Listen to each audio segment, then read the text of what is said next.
منبر رسول پر رونق افروز ذویل احترام مقدس علماء کرام و خواجہ غریب نواز کانفرنس میں آئے ہوئے تمامی سامعین و زائرین و پردہ نشین باعزت میری ماں اور بہنوں، السلام علیکم ورحمۃ اللہ وبرکاتہ۔ الحمدللہ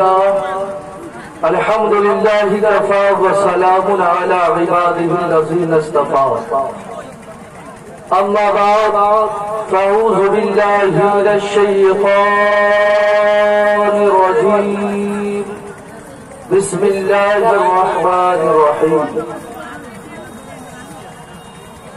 یا ایھا الذین آمنوا اتقوا اللہ وکونوا مع الصادقین، صدق اللہ العظیم وبلغنا رسوله النبی الامین المبین الکریم، ونحن على ذلك لمن الشاہدین والشاکرین والحمد للہ رب العالمین۔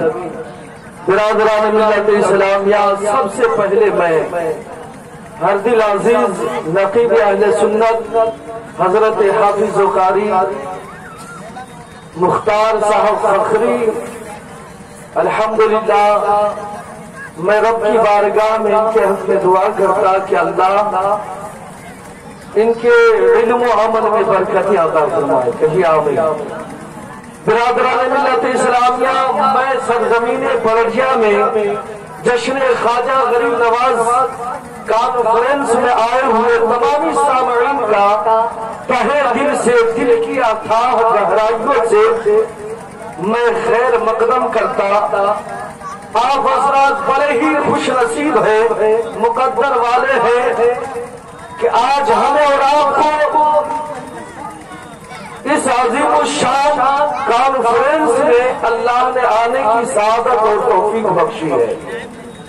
برادران ملت اسلامیہ، ابھی تو جلسے کا مکمل طور سے آغاز نہیں ہوا ہے، انشاءاللہ تھوڑی ہی دیر بعد آپ کی نظروں کے سامنے ایسی ایسی عظیم ہستیاں اور ایسی ایسی عظیم ذاتیں تشریف لائیں گی، یقیناً جن کی نایاب خطابت کو اور نعت گوئی کو سماعت کر کے یقیناً اپنے آپ کو مدینے کی گلیوں میں محسوس کریں گے انشاءاللہ۔ حضرات محترم، جتنے بھی علماء کرام ہمارے اس منبر رسول پر جلوہ افروز ہیں، میں ان کا تہہ دل سے شکر گزار ہوں۔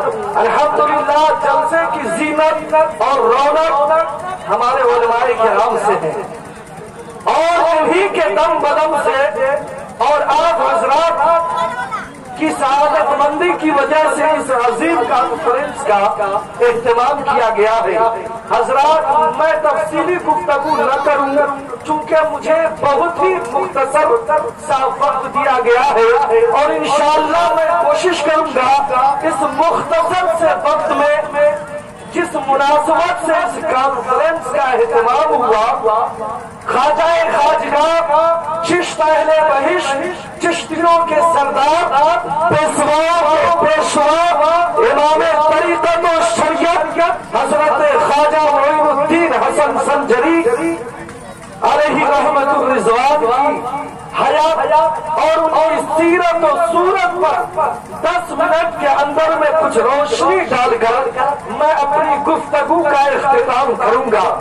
برادران ملت اسلامیہ، لیکن سب سے پہلے آپ سے گزارش ہے کہ جتنے بھی ہمارے سامعین اور ان کانفرنس میں لوگ آئے ہوئے ہیں، کرپیا کر کے آپ شانتی کا ماحول بنائے، پروقار ماحول بنائے، تاکہ آپ کی سماعتوں کے حوالے ہمارے ان علماء کرام اچھی اچھی باتوں کو پیش کر سکے۔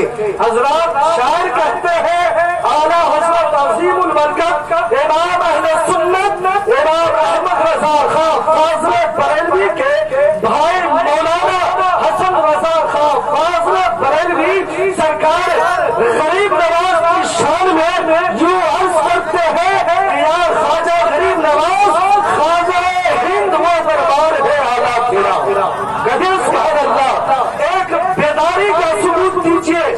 خواجہ کی غلامی کا ثبوت کیجیے، کیونکہ یہ مجمع میں آئے ہیں، راتیں تو ہمیں بہت ساری ملتی ہے، سچ کہا ہے کسی نے کہ دور چلتا ہے تو اور چلنے دو، بات چلتی ہے تو اور چلنے دو، ارے سب تو پیتے ہیں لڑکھڑانے کو، مجھے پی کر ذرا سنبھلنے دو۔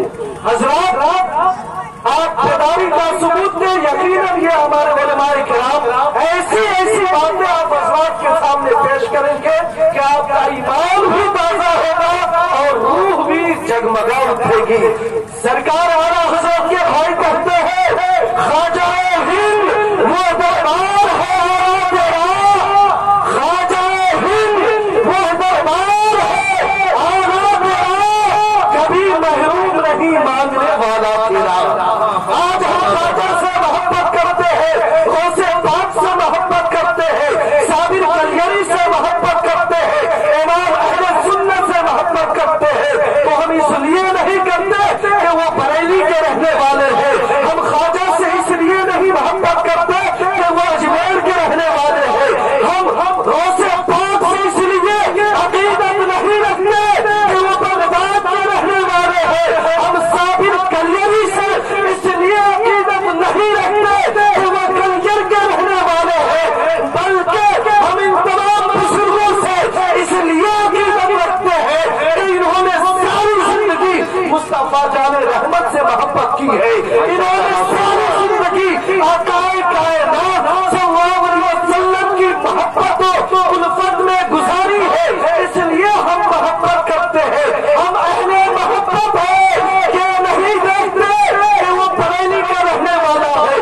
اجمیر کا رہنے والا ہے، بغداد کا رہنے والا ہے، کلیر کا رہنے والا ہے، بلکہ ہم اہل محبت ہیں، ہم نبی کی محبت دیکھتے ہیں، جس کے سینے میں نبی کی محبت ہو اسے ہم اپنے سینے سے لگاتے ہیں، آنکھوں پہ بیٹھاتے ہیں، لیکن نبی سے نفرت رکھنے والا چاہے اپنے وقت کا جتنا بڑا نامور اور نامچین انسان کیوں نہ ہو، نبی سے بغض رکھنے والوں کو اپنی جوتیوں کے ٹھوکروں پہ اڑا دیتے ہیں۔ حق ہے حضرات، درود پاک پر اللہم صلی علی سیدنا مولانا محمد بارک وسلم، صلاۃ و سلام علیک یا رسول اللہ صلی اللہ علیہ وسلم۔ ہمیں بزرگوں سے عقیدت رکھنی چاہیے، جانتے ہیں جو چیز چاہے وہ ادنا سے ادنا کیوں نہ ہو، چھوٹی سے چھوٹی کیوں نہ ہو، لیکن اس کو اگر بزرگوں سے نسبت ہو جاتی ہے، وہ بزرگوں کی نسبت اختیار کر لیتی ہے، تو اس چیز کا مقام بھی بلند ہو جاتا ہے، اس میں بھی برکت آ جاتی ہے۔ آئیے میں آپ کو مشاہدہ کی دنیا میں لے چلوں اور بتا دوں، آپ کہنے پر مجبور ہو جائیں گے اور آپ تسلیم کرنے پر مجبور ہو جائیں گے کہ ایک چھوٹی سی چیز اگر اللہ والوں سے نسبت کر لے، اپنے آپ کو لگاؤ اور تعلق کر لے، تو اس کا مقام بلند ہو جاتا ہے۔ اللہ ماشاء اللہ، حق ہے۔ علماء کرام کہتے ہیں کہ نسبت سے شے ممتاز ہوا کرتی ہے، چھوٹی سی چیز کو اگر اعلیٰ چیز سے نسبت ہو جائے تو اس کا مقام بھی اعلیٰ ہو جاتا ہے۔ سبحان اللہ سبحان اللہ۔ آج میں خواجہ غریب نواز کی کرامتوں میں سے ایک کرامت بتاؤں۔ ہمارے خواجہ ہند کے راجا فخر ہندوستان ایک مرتبہ جنگل سے گزر رہے تھے، کہیے سبحان اللہ۔ سننا چاہتے ہیں تو بیداری کا ثبوت دے کے کہیے ایک مرتبہ یا رسول اللہ، یا حبیب اللہ۔ خواجہ خواجگاہ جنگل سے گزر رہے ہیں، خواجہ کی گزر جب جنگل سے ہوئی تو میرے خواجہ نے کیا دیکھا کہ ایک بڑی جماعت، ایک بڑا گروہ آپ کی پوجا کر رہا ہے، ایک بڑی جماعت آپ کی پرستش کر رہی ہے۔ میرے خواجہ نے جب ان مجوسیوں کو دیکھا، آتش پرستوں کو دیکھا، اس کے قریب جاتے ہیں اور پوچھتے ہیں کہ تم لوگ اس آگ کی پوجا کیوں کرتے ہو؟ تو وہ دلیل کیا دیتا ہے؟ ہم لوگ اس لیے آگ کی پوجا کرتے ہیں تاکہ دوزخ میں یہی آگ ہمیں تکلیف نہ پہنچائے۔ نادانوں کا جواب سن لیجیے، میں اس لیے آگ کی پوجا کر رہا ہوں تاکہ یہ آگ جہنم میں ہمیں تکلیف نہ پہنچائے۔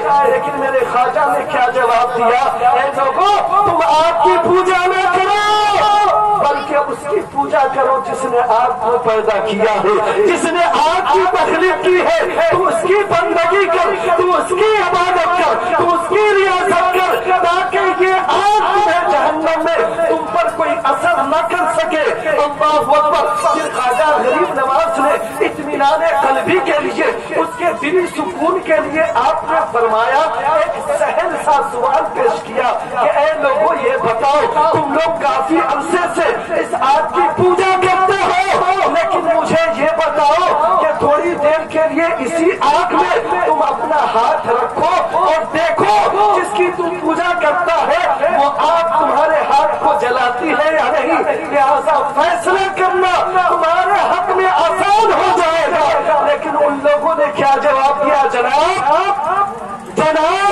آپ کا کام ہی ہے جلانا، اس میں وہی ہاتھ رکھے گا جو نادان ہوگا، جو ہاتھ رکھے گا آگ کا کام جلانا ہے وہ جلائے گی ہی۔ لیکن اس نے کہا، پھر دعویٰ کیا، اگر آپ کہتے ہیں کہ جس نے آگ کو پیدا کیا اس کی بندگی کرو، اگر آپ کے کہنے کے مطابق میں خالق آگ کی عبادت کروں، جس نے آگ کو پیدا کیا اس کی بندگی کروں، تو آپ کے پاس کیا ثبوت ہے کہ یہ آگ ہمیں جہنم میں نہیں جلائے گی؟ سبحان اللہ۔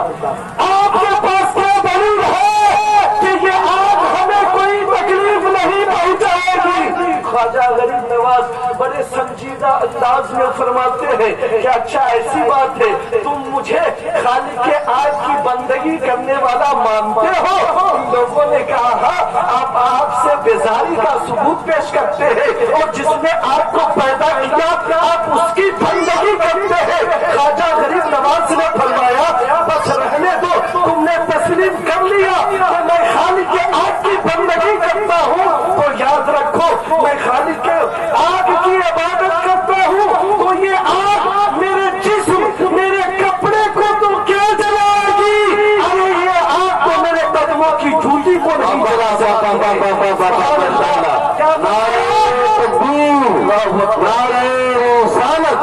مسلک اعلیٰ حضرت فیضان خواجہ غریب نواز، جشن خواجہ غریب نواز کانفرنس، فیضان صاحب ملت، آمد حضور فخر نیپال حضرت علامہ منصور قادری صاحب قبلہ۔ سرکار غریب نواز فرماتے ہیں، یہ آگ کی کیا حقیقت کہ میرے جسم و لباس کو جلائے؟ ارے میں خالق کے آگ کی بندگی کرتا ہوں، یہ آگ کو میرے قدموں کی جوتی کو نہیں جلا سکتی۔ اتنا فرما کر آپ نے اپنے قدم سے ایک جوتی نکالی اور دہکتی ہوئی آگ کے شعلے میں ان لوگوں کی نظروں کے سامنے اپنی جوتی کو پھینک دیا۔ کافی دیر اس جوتی کو آگ میں چھوڑ دینے کے بعد، رکھنے کے بعد، جب انہی لوگوں نے خواجہ کی جوتی کو کافی دیر کے بعد اس آتش کدہ سے نکالا تو سارے لوگ یہ دیکھ کر حیران ہو گئے کہ آگ کا کوئی بھی اثر اس جوتی پر دکھائی نہیں دے رہا۔ خواجہ غریب نواز کی یہ کرامت دیکھ کر اسی وقت 32,000 کافروں نے اسلام کا کلمہ پڑھ کر کے مسلمان میں داخل ہوئے۔ سبحان اللہ۔ کتنے آتش کدہ کے پجاری تھے، سب کے سب خواجہ کے قدموں سے لپٹ کر اور اسلام کا کلمہ پڑھ کر کے دامن اسلام میں داخلہ لے کیا۔ یہ ہے وہ خواجہ غریب نواز کی شان، خواجہ غریب نواز کی شان حضرات، اس میں کوئی دو رائے نہیں کہ میرے خواجہ جگ کے داتا ہے اور ہندوستان کے مہاراجا ہے۔ میں مانتا ہوں میرے خواجہ نے اگرچہ لوگوں کے سروں پر حکومت نہیں کی، مگر میرے خواجہ نے لوگوں کے دلوں پر ایسی حکومت کی جس کی مثال دنیا پیش نہیں کر سکتی ہے۔ یہی وجہ ہے کہ ہندوستان میں خواجہ کے بعد نہ جانے کتنے راجا آئے، بادشاہ آئے، اس کی بادشاہی آئی، بادشاہ ختم ہوا، اس کی لیے کہ جب سے ہندوستان میں میرے خواجہ آئے اس وقت سے لے کر آج تک باشندہ ہندوستان خواجہ کو شاہ ہندوستان سلطان الہند تسلیم کرتے آئے ہیں اور انشاءاللہ صبح قیامت تک تسلیم کرتے ہی رہیں گے. وہ میرے خواجہ کی شان ہے. سامعین اکرام، آخری بات میں عرض کر کے چونکہ میرا وقت ہو چکا ہے، میں صرف اس لیے آپ کے سامنے آیا تاکہ ذاکرین کے لسٹ میں میرا بھی نام آ جائے. حضرت علامہ حسن رضا خان فاضل بریلوی فرماتے ہیں خواجہ ہند وہ دربار ہے اعلیٰ تیرا، کبھی محروم نہیں مانگنے والا تیرا، ہے تیری ذات عجب بحر حقیقت پیارے، کسی تیراک نے نہ پایا کنارہ تیرا. اور آگے کہتے ہیں خفتگان شب غفلت کو جگہ دیتا ہے، سال ہا سال محراتوں کا نہ سونا تیرا. اور آگے کہتے ہیں محی الدین غوث ہے اور خواجہ معین الدین ہے، اے حسن کیوں نہ ہو محفوظ عقیدہ تیرا، ہمارے دین کی حقانیت کے دونوں شاہد ہیں، معین الدین اجمیری، محی الدین جیلانی. لوگوں اگر ہم کامیابی چاہتے ہیں، اگر ہم جنت میں جانے کا ارادہ رکھتے ہیں، اگر آپ کی آرزو ہے کہ میرا داخلہ جنت میں ہو جائے تو دنیا دار سے رشتہ توڑو اور مدینے کے تاجدار سے رشتہ جوڑو. خواجہ غریب نواز کی غلامی کا پٹا اپنے گلے میں ڈالو، انشاءاللہ دنیا بھی کامیاب ہوگی اور آخرت بھی کامیاب ہوگی. وما علینا الا البلاغ. السلام علیکم ورحمۃ اللہ.